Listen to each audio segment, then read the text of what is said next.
বাধা ভয়ভীতি উপেক্ষা করে দাবি আদায়ে অনড় ছিলেন বেগম রোকেয়া বিশ্ববিদ্যালয়ের কোটা সংস্কার আন্দোলনের অন্যতম সমন্বয়ক আবু সাইদ। মৃত্যুর একদিন আগেও গণমাধ্যমে জানিয়েছিলেন দাবি আদায় না হওয়া পর্যন্ত চালিয়ে যাবেন আন্দোলন। বৈষম্যমূলক কোটাগুলোকে দূর করে যথাযথ কোটা সংস্কার করা।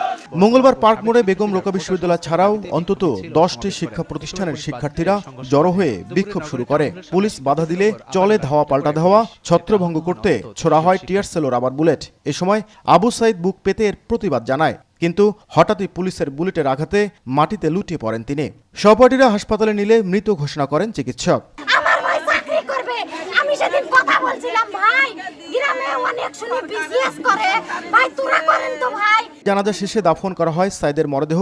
এ সময় হত্যার বিচারের দাবি জানান পরিবার ও সহপাঠীরা। আর শিক্ষকরা জানালেন এই ব্যর্থতা তাদের। আমাদের সন্তানকে আমরা রক্ষা করতে পারিনি, এটা আসলে আমাদের এক ধরনের ব্যর্থতা, ফেলিওরিটি।